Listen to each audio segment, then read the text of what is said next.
Tonight we have Dawn Fair, whom you met in our second class doing fire and utilities management. Dawn is with Alameda County Fire Department CERT, and she has been training CERT for many years.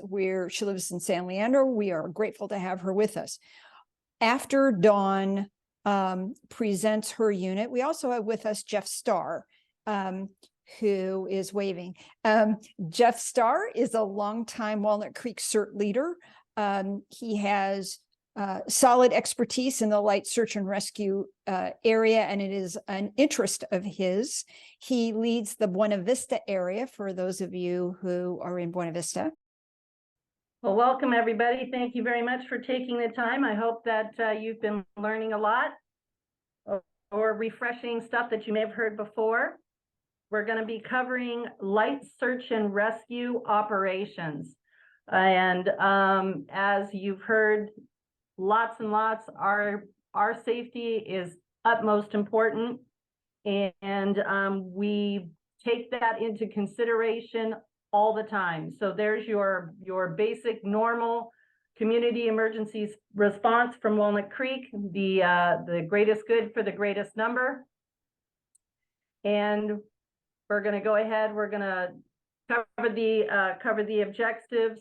What we're going to talk about are size up requirements, and that is those are things that we're going to do. We're going to cover each in more detail. We're going to talk about the common techniques. We talk light search and rescue. Light is very key to us because we are not doing heavy rescue at all. That is for the professionals, so we need to be mindful of that. And then we'll talk about safe techniques for debris removal and survivor extrication. So we have three areas that we're going to go ahead and cover. It's basically what we have is the search and rescue. It's three separate operations. And what happens is we as instructors lump it search and rescue, and it just kind of all blends into one another.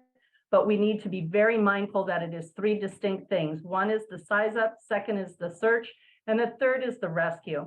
So we're going to talk about size up now, and this is really important. We're going to our first step, we talked about the steps, we've referred to them in the previous classes. We need to decide if we're going to attempt a rescue, and that is very important for us. If it is a deceased victim, then we may not be on that team. We may not need to do that. It's not a rescue at that point. So we're talking rescue attempt decisions, and we're based on three things: the risks for all of us, the rescuer and the survivor, the greatest good for the greatest number, and the resources and the manpower available. We're going to go ahead. We talk about the goals of search and rescue. We're rescuing the greatest number in the shortest amount of time. We want to get the walking wounded out first, and that's using voice triage. I'm sure we've covered that before. Basically, you're coming up to, if you're going into a building or you're at the side of a window or something like that, you simply use your voice to do that triage, and you go ahead and you say, "Hi, I'm Dawn Fair. I'm with Walnut Creek CERT. If you can hear my voice, come to the sound of my voice." Because if we can get the majority of the people out of the building where we don't have to enter, that is what our goal is. So get the walking wounded out first, rescue the lightly trapped survivors next, because our goal is to be in specific areas for a minimal amount of time, and always keep ourselves and the survivors safe. Next slide. We depend on an effective size up, which is the 9 steps, and our safety. Next slide. So we're going to go ahead. We're going to talk about these 9 things in great detail. You can just go ahead and start going. So these things, these CERT size ups, we talk about things. We're going to need to know a big picture. And these 9 steps are going to help us determine that big picture and break it down into smaller ones so that we can determine if it's something that we want to that we are going to be safe, the survivor is going to be safe, the area is going to be safe, and we're going to be okay. So we're going to gather facts. And the facts that we're looking at is if it is in the middle of the night and you are at a school, if it's an elementary school, what's the probability that school is in session? It's very unlikely. But if it is, say, a Sunday and you are called to a place of worship Sunday morning, it is probably likely that there could be people there.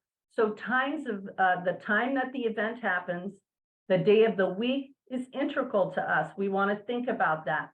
We want to think of the type and the terrain of the construction, the occupancy. Like I said, if you're if you're on a Saturday and you're called to a mall, there's a likelihood there's going to be a whole lot of people there. But if it's in the middle of the night, the mall's closed, the likelihood that there will be a lot of people in there is slimmer. Weather takes a huge toll. We want to make sure that we're being safe, particularly if it's rainy or windy. We're looking at the surrounding areas at all times. Hazards, we're looking for trees, we're looking for debris, we're looking for rain, we're looking for things that are unstable, that are above our heads, or ground that is unstable. And we're going to go ahead and search the subject profile. So what is that we're looking for? So size up is important. We've got the assess and communicate the damage. So as we've said in previous classes, write it down. If you don't write it down, it didn't happen. There will be a lot of information that is flowing at you, and you may not think it important, but someone else somewhere along the line may need that piece that you don't understand just how important that is. So we're communicating the damage, we're taking it from our boots and we're putting it on the paper, and then that information is shared up the chain so that they can put it again in the whole picture. Our mission changes depending on the severity of what we're talking about. As CERT members, we only enter in two types of situations. One is light damage.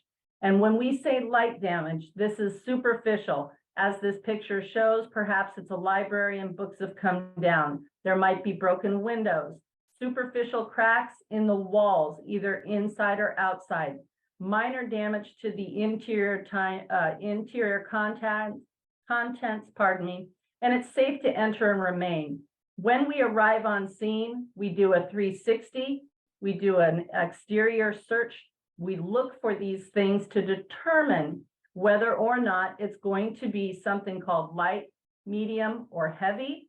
And in this instance, this would be determined as light, and it would be safe to enter and remain. So if you have to do a search within that, you can go ahead and spend more time.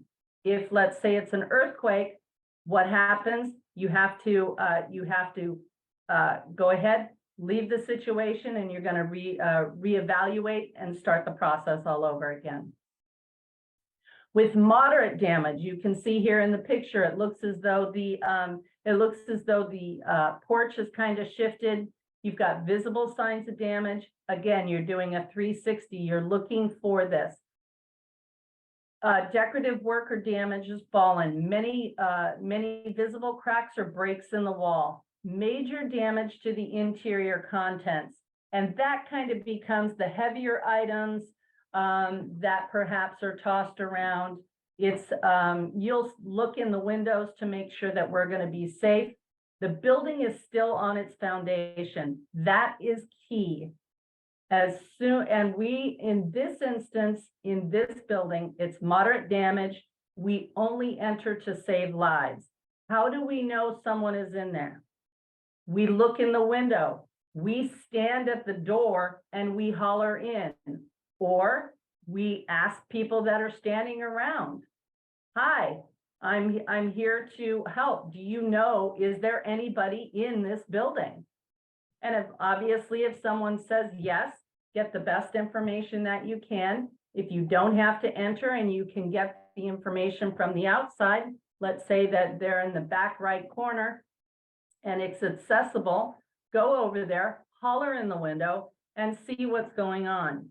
See if you can, sometimes it's just voice triaging. You can holler to someone, hey, come to the sound of my voice. They've now oriented themselves to where they need to be. And perhaps it's a matter of getting them out the window rather than having to enter the building. Again, our safety is paramount. We want to get them out.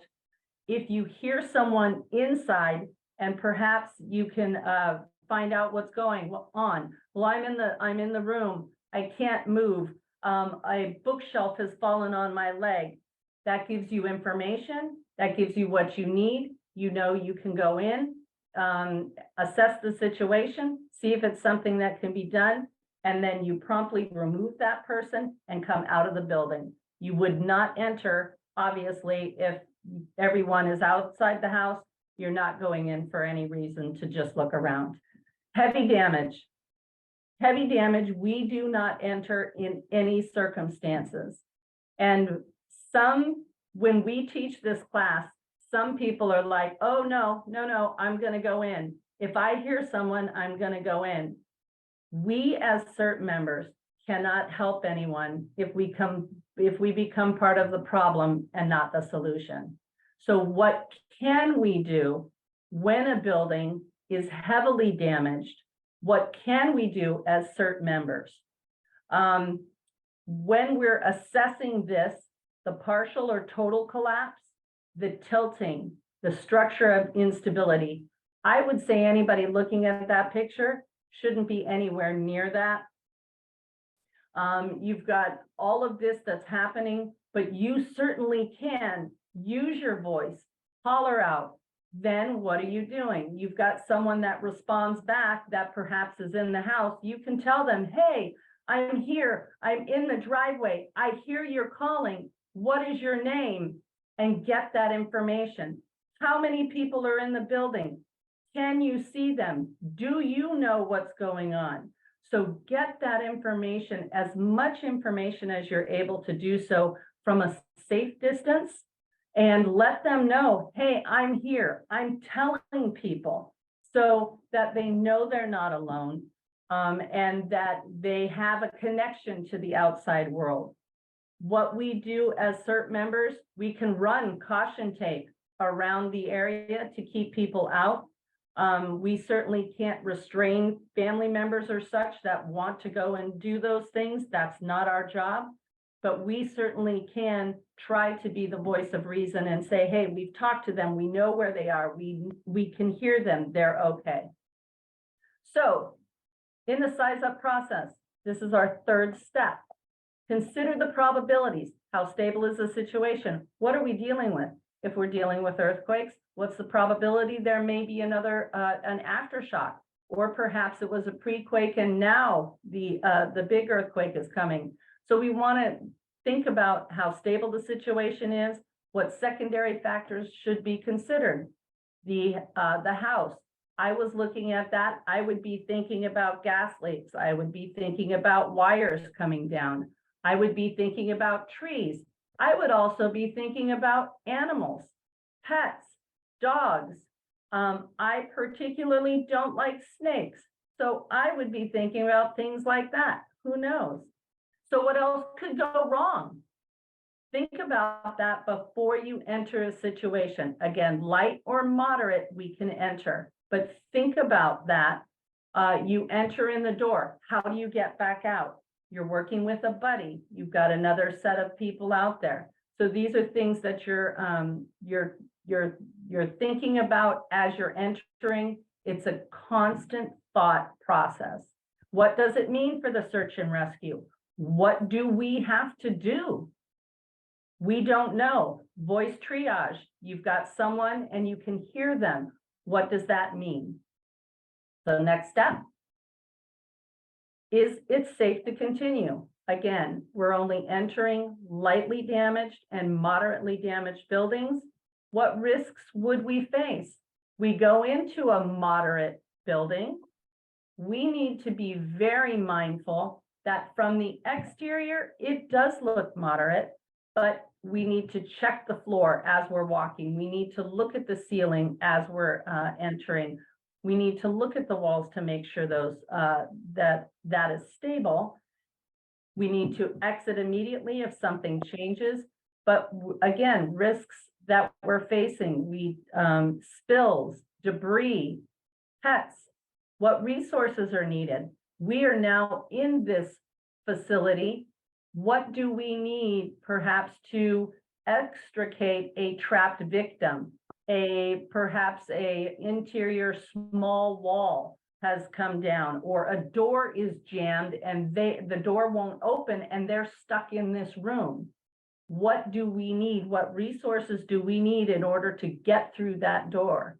So it's these notes and this information that we are taking back and sharing so that the rescue can take place.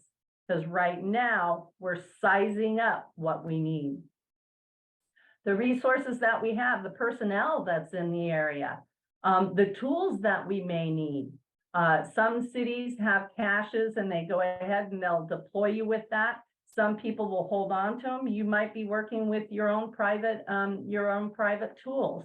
So, what is it that you need? You need to assess what you need. You need to back out, get what you need, regroup, think about it, and go back in. Again, the equipment. So, size up. We're looking at the whole picture. What should be done? Let's say we have someone trapped in the building. What should be done? How should we do it? In what order? How do we rescue the greatest number in the shortest amount of time? Because our safety is most important.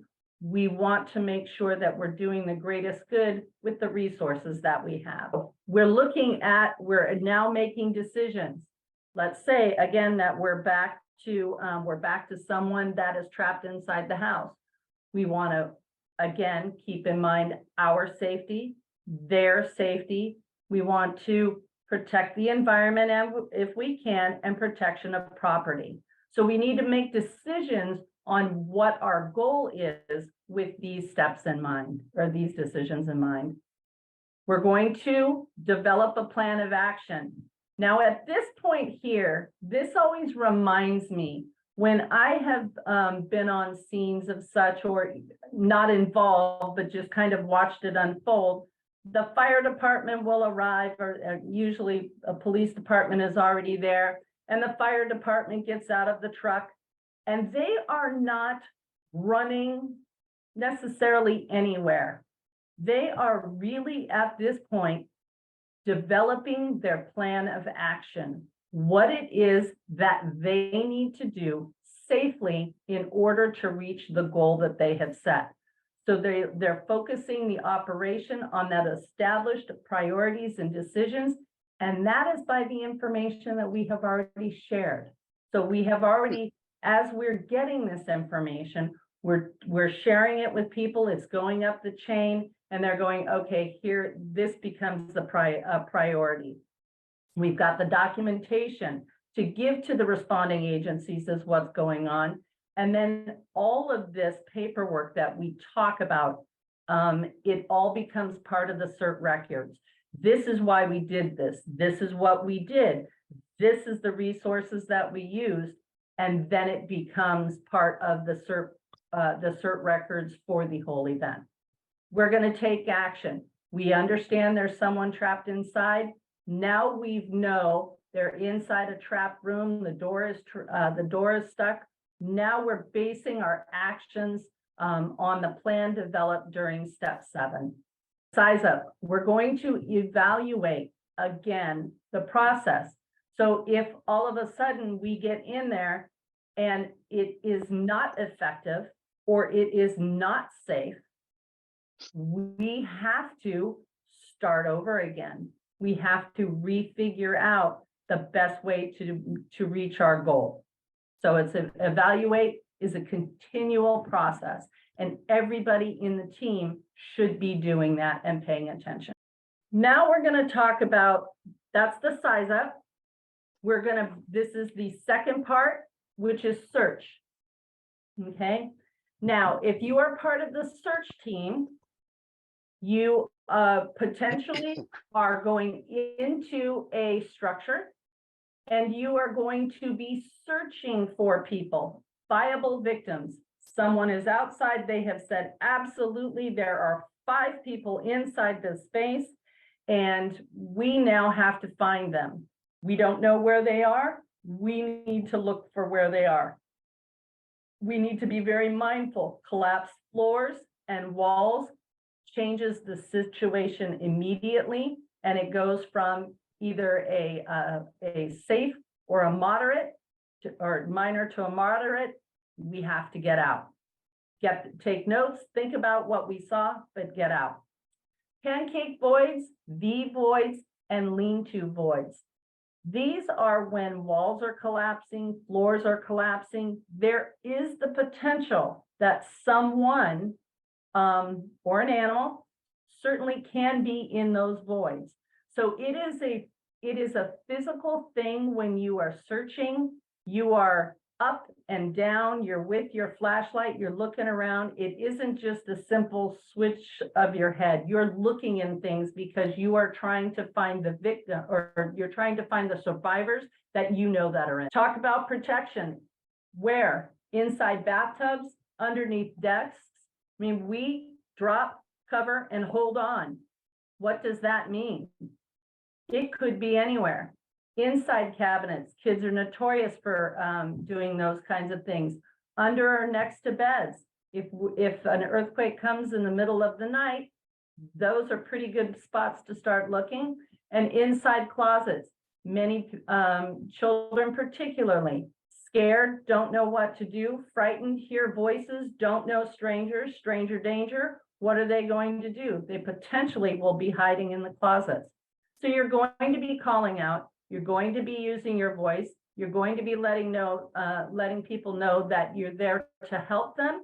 We also need to be mindful and quiet after we holler out, to listen for noises, to listen for a faint response, to listen for somebody potentially knocking on something, or perhaps using a whistle. So we need to be very mindful of those kinds of things as we're going through as part of the search team. Now, what we do with these search markings is what this is for the, this is on the exterior. This tells anybody on the outside what is happening on the inside or what has transpired on the inside. So upon entering a search area, you're going to make a slash. And it basically is going to be like a slash from the top left to the bottom right, and your enter information. So when we're, the enter information is the date that you're entering and the time in that you're entering. On the left quadrant there is your CERT ID. So WC Team 1. Then the other 2 areas are not going to have anything as of yet. So you go ahead, we go in, we make the open slash. That tells us from the outside someone is in there. So you have 2 teams, you've got a couple inside and you've got a couple outside. And if someone goes in and there's 1 slash, that tells me from the exterior, they're still inside because the X has not been completed. So if all of a sudden that team from the outside runs or for some reason is no longer there, and all of a sudden there's a second team going, hey, we haven't heard from Walnut Creek team number 2. I see this house has a full X, this house has a full X, this house has only a part of an X. We're going to start the search there. So go ahead. What information do you mark as you're exiting? So you've got your date in, you've got the date, you've got the time in, you've got your CERT ID. When you come out, you're going to close the X and you're going to put the time out of the building. You're going to put the areas searched on the right side. So if it perhaps is like a 2-story building, and you couldn't get to the second floor, you're going to put first floor searched, second floor not searched or unsafe. You're going to communicate that some way there in that area. The survivors, you're going to put there, and you're going to note where you take them. So 2 survivors, MEDOP 1, or whatever the medical area is, or however you're going to, the meeting point that you're taking them to. So that's what you're doing. Dawn, Yes. excuse me. So, Yeah. Brent, did you have a question that you don't want to save till the end, or? Oh, I was curious, in regards to the search markings, we put it on the entrance that we're going into, even if a location has multiple entrance points, we only put it on that one that we actually use. Is that correct? Yes, and usually what that is, in an ideal situation, it's going to be on the address side. You will be entering in a side. You guys have I don't know that you've covered the A, B, and C, the walls, A, B, C, D. Not yet. Not yet. Okay, so the front of the building is A, and that is where you're going to put that, because if someone is doing a windshield survey at the end, that's really where they're looking, is where it's going to be readily available.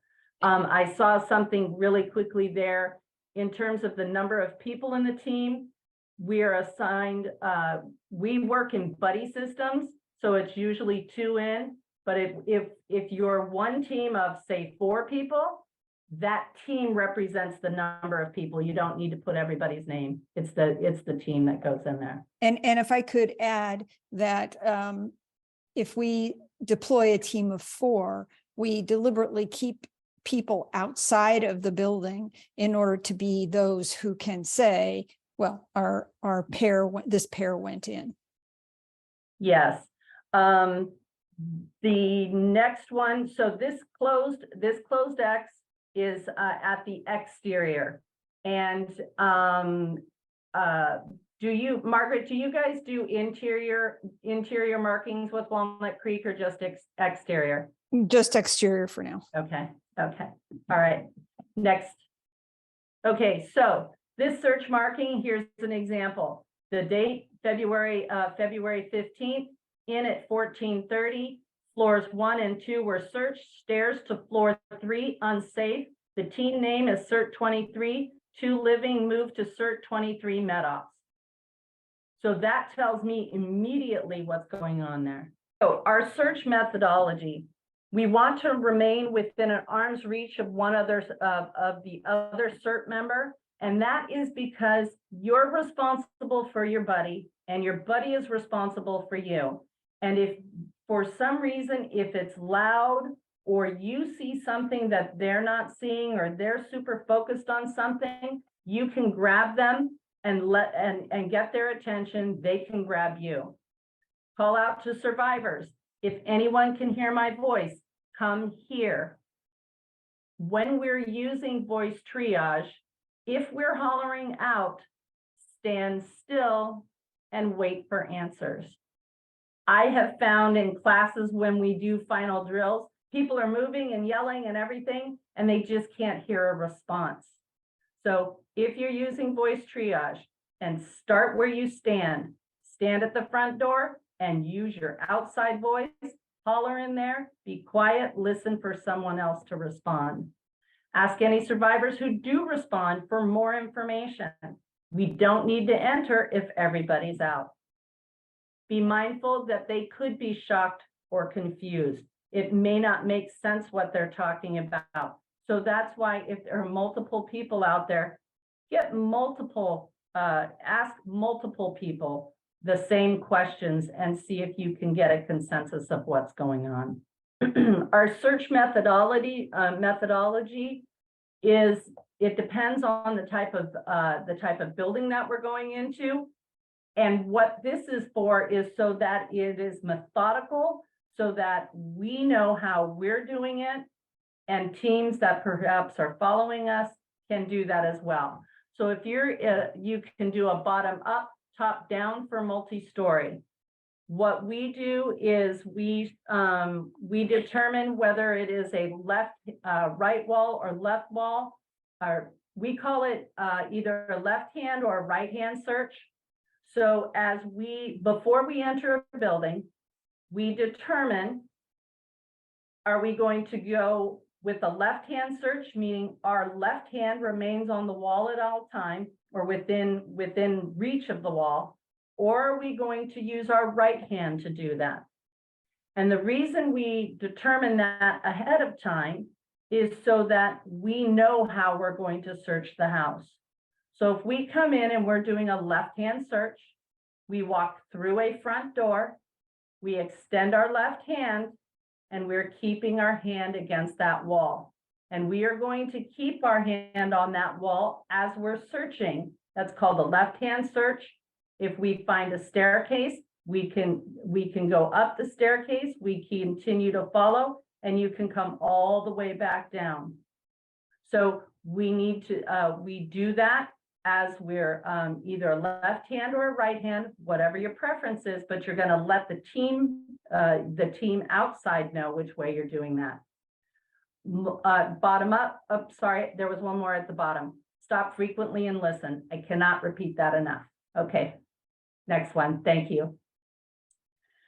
Tapping, movement, voices. If someone's been in there for a number of hours and hollering this entire time, it could be very faint. So do listen, be very quiet, okay? There's another search methodology. We can't choose when we're going to be searching for victims. It could be that we're in a pitch dark area. We can hear something. We don't know where it's coming from. And what we end up doing is we do something which is triangulation. So if we are all standing perhaps at a pile of something, we're standing around a pile of something, we can hear someone hollering, but we don't understand. We can strategically place ourselves. You can see there the little people there. We're holding flashlights. And what happens is as we hear this noise, we angle our flashlight at the noise. And with the 4 people, we very well can pinpoint where that noise is coming from. We may have illuminated it enough so now where we can see someone from the other side is illuminating it enough so someone on the other side can see what's going on. So that is how we potentially locate victims inside debris that we cannot see. We use triangulation, and that is pointing your flashlights, a beam of light, at the source of the sound. Document, keep records of rescued survivors and those who remain trapped or those who have perished. That is information that is shared up the chain, and then a recovery can happen if that is necessary, or if someone is trapped and pardon me, we as CERT members are unable to free that person, the professionals can do that. Exterior searches. This is when we've seen them in the news when there's missing people, or they're looking for perhaps clues and such. It is a grid search. And it really depends on the terrain, but you're setting a consistent distance between the searchers according to the visibility and debris, what it is that you're looking for. You're going to be overlapping the patterns for full coverage. You're searching in straight as line as possible. Again, that's going to be, if there's going to be debris, you'll have to walk around the debris or such. And then we're marking areas that have been searched. So you will see there are 4 lines. That's 4 people. They're walking in a straight line until they've covered that field that they need to. And then they'll go ahead, set themselves up, and then walk a different direction to go ahead and cover all the bases. And that also depends on the number of resources, meaning people. Talking about the third part of this. So the first part was the size up. The second part was we had the size up, we had the search, and now we're talking about rescue. So during rescue operations, this is information that has been shared up the chain. They know that there are victims that have been searched for, that have been located, and now we know that we have people we need to rescue. So we want to go ahead and we want to make sure that we're creating a safe environment for ourselves. We're assessing the survivors in lightly and moderately damaged buildings. We are evacuating the survivors as quickly as possible. We do not want to remain in a potentially dangerous situation any longer than we have to. So we want to make sure that we expedite that. Know your limitations. That can be personally, that can be with the equipment that you have. You need to know your limitations. You're also with a buddy.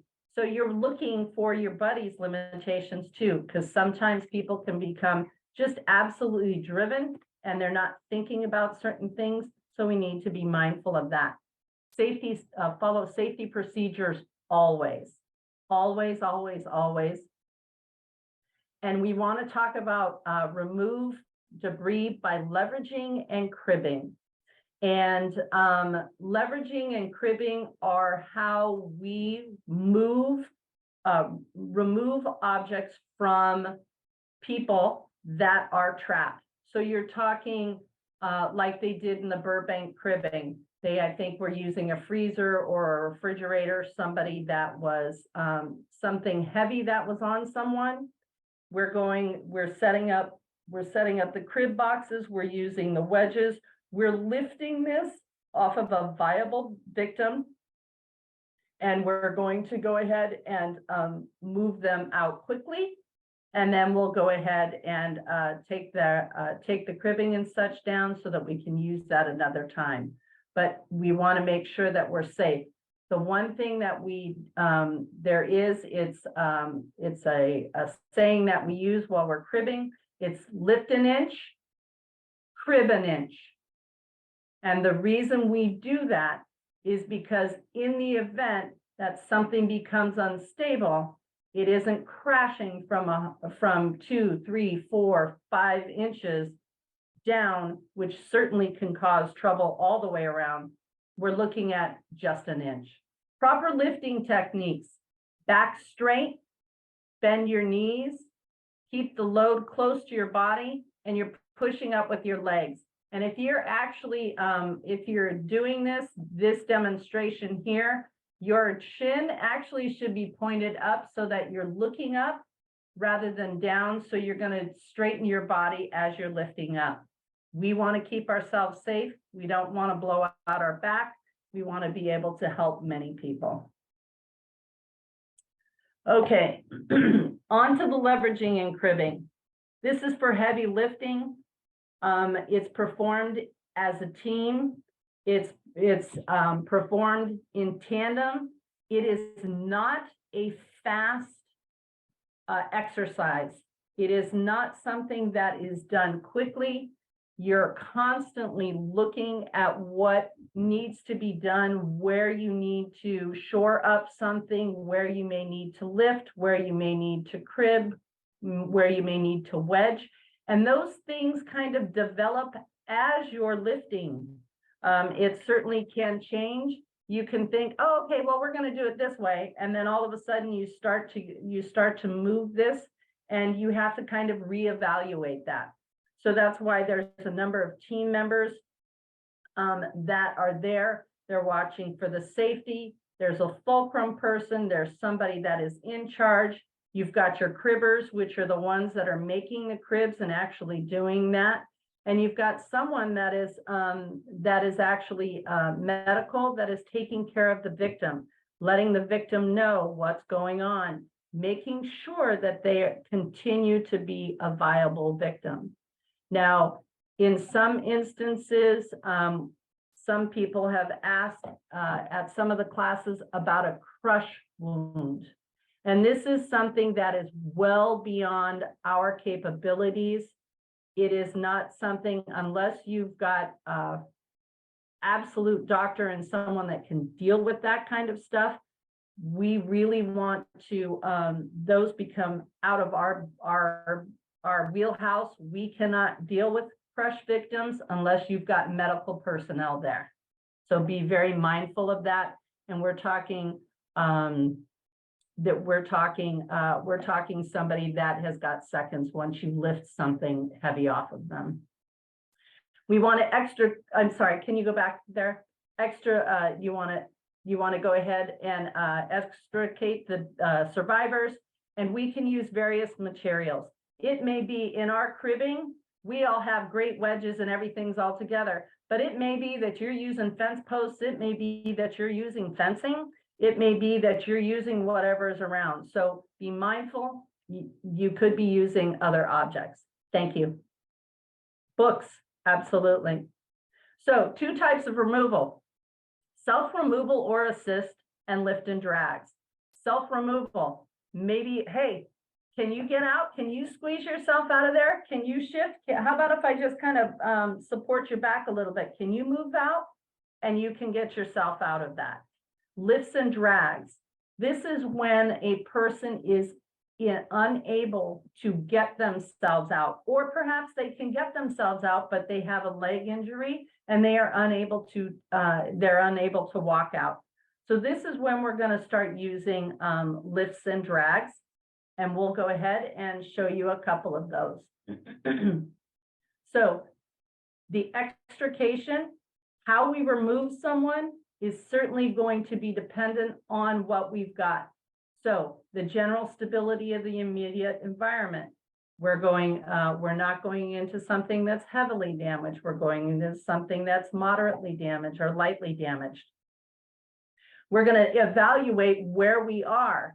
If we're in an office building and we have rolling chairs and we have people that we need to get out of the building that cannot walk, I certainly will put them in a rolling chair and try and navigate them that way. I'm going to be mindful of my safety. I'm going to be mindful of my back.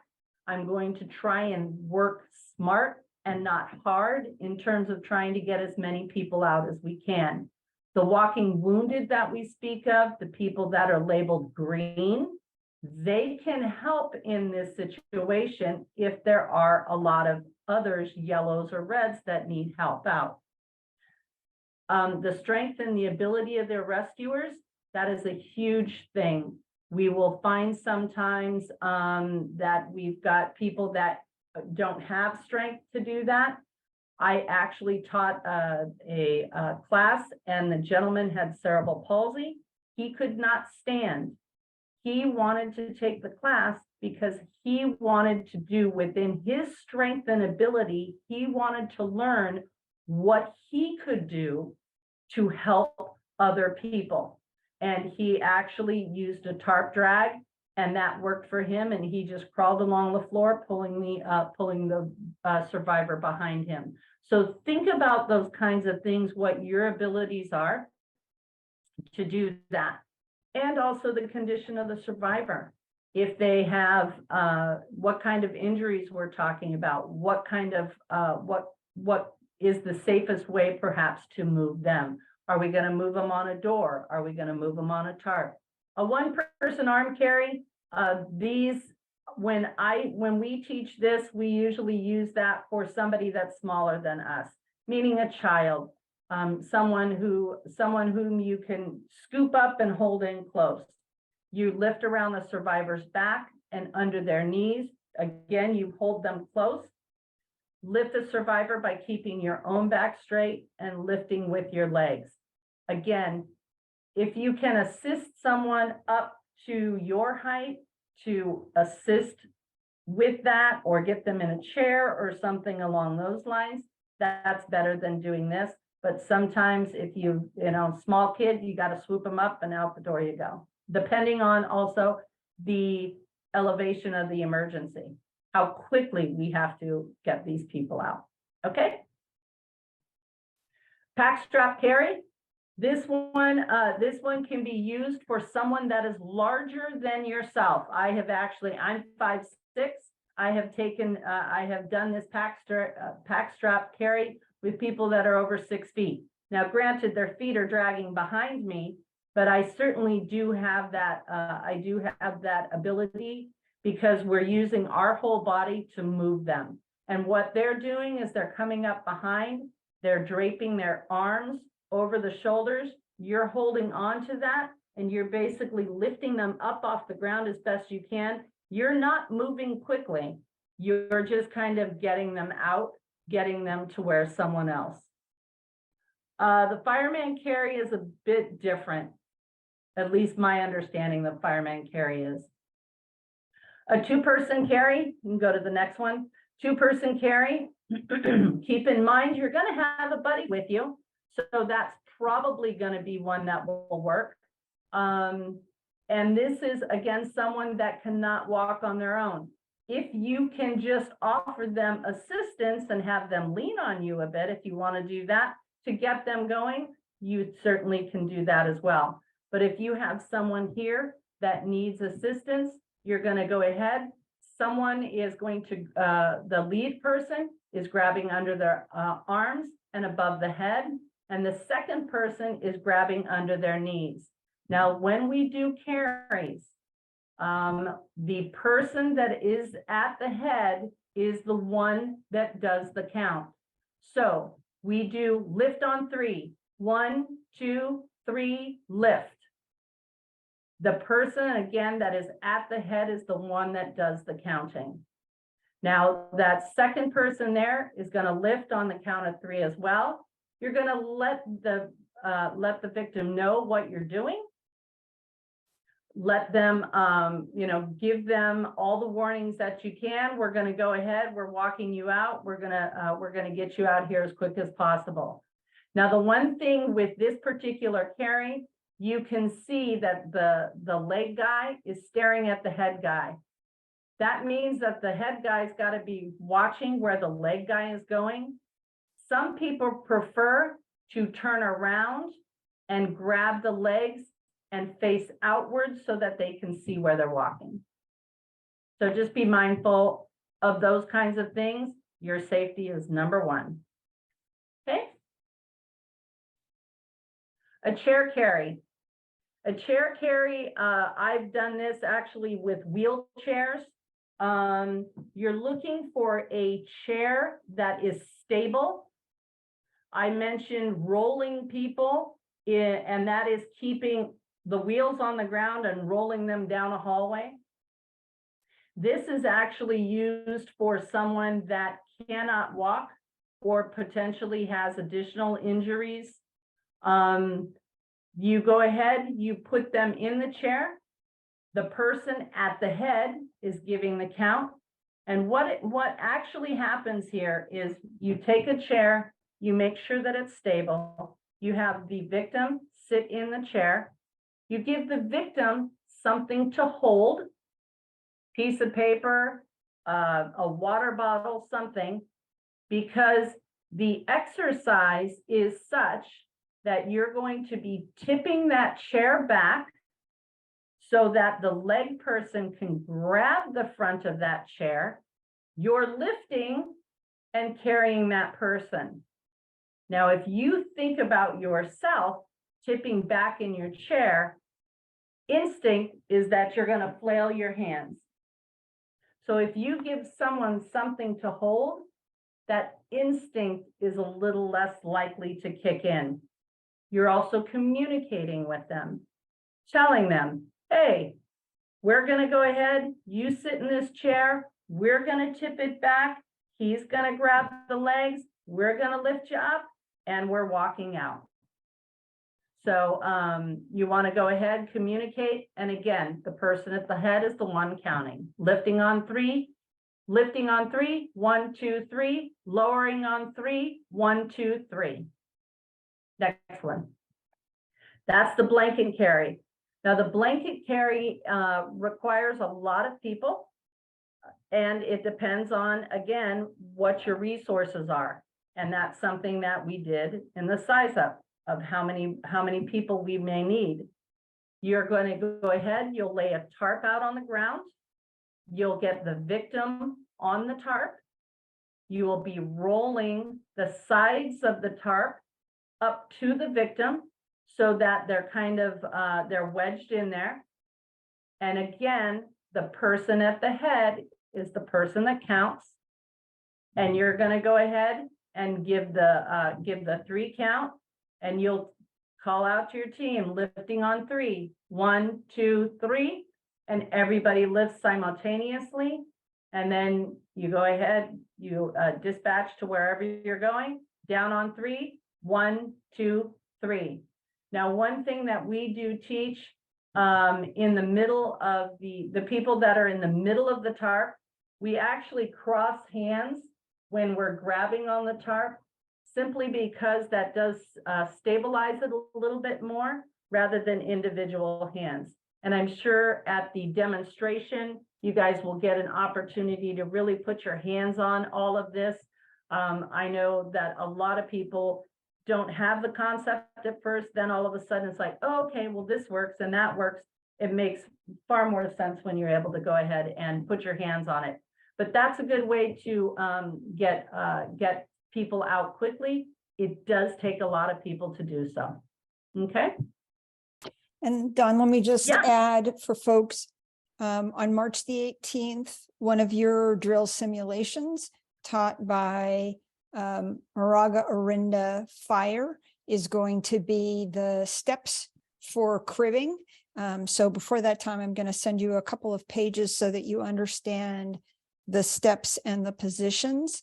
And then the only lift that we're going to practice on March the 18th is the blanket lift. It's taught by a retired firefighter. So that's just to give you a sense of what you'll be practicing Saturday from next. You mentioned blanket lift. Is that the blanket carry that's being noted here? Thank you. Yes. Blanket carry. Okay. Yes. Thank you. Okay, no problem. All right. So the next one.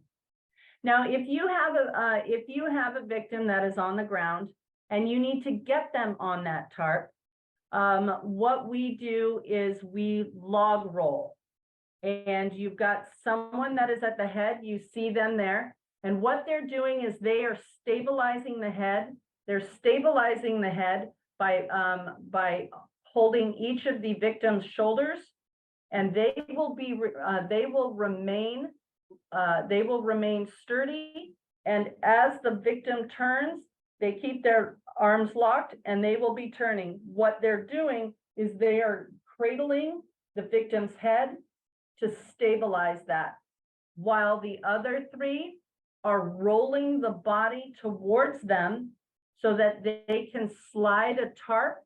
So stick something under the far side of the body and to get them on there. So you'll see, and the person on the head is the one that's going to count. Some people, you'll hear people called, I'm holding C-spine. So that's what they call it, C-spine. You're holding their shoulders, you're keeping their head stable, and you're rolling with the victim to keep the head, to keep the neck straight. You see the first gentleman at the shoulder, he's got the person's arm up over the body, grabbing behind the shoulder. The middle person is grabbing, such as I usually grab belts if I can, the waistband, the belt loops, whatever that is. I grab at the knees, and you're physically going to be rolling this person towards you. So you need to get a good handhold. The person at the feet is doing the same thing, grabbing a leg and going to be rolling that body towards you. Go ahead. And the one other thing, while I'm looking at this picture, the gentleman in the middle that has the waist and the woman at the feet, we usually, again, will cross arms so that her hand would be at the man's knee. Yep. And that man's arm would be further down the leg. And that's just stability when you're turning someone. So everybody just has their arms interlaced. Okay, next slide. Actually, you know what? Go back one more. My apologies. We roll the person up, you take the tarp, you slide it under. On the count of three, the head person down on three, 1, 2, 3. You roll that person back on their back. And then you, where the rescuer's knees are, that's where the fabric is from the tarp, and you can pull it out, bunch it, and you're basically doing your blanket carry from that point. Okay, next slide. The blanket drag. This is actually what I had mentioned earlier. The gentleman found that that's what he could do. You're taking a blanket, a tarp, a carpet, anything that you can get your hands on. You're wrapping this person like a burrito. You want to support their head, and you physically are dragging them down, dragging them with you. If they are not conscious, you're dragging them, telling them what's going on in the event they wake. If they're conscious, you're going to do the same thing.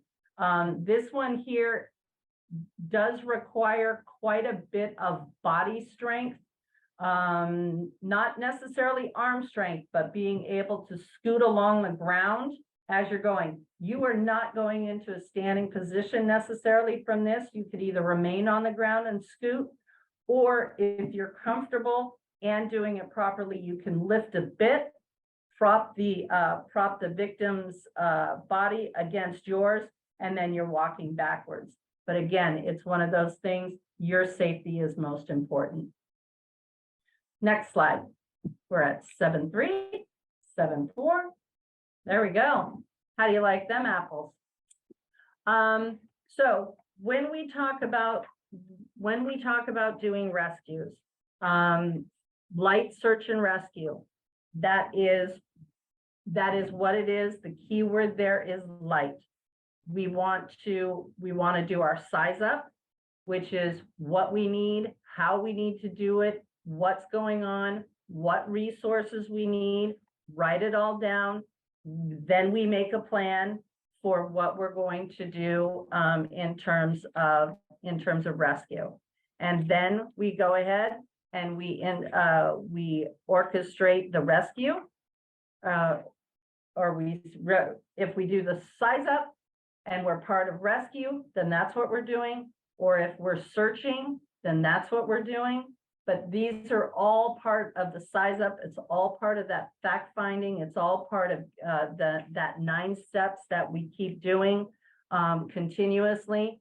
So we want to decide whether or not to attempt a rescue. Whose safety is most important? My safety is most important.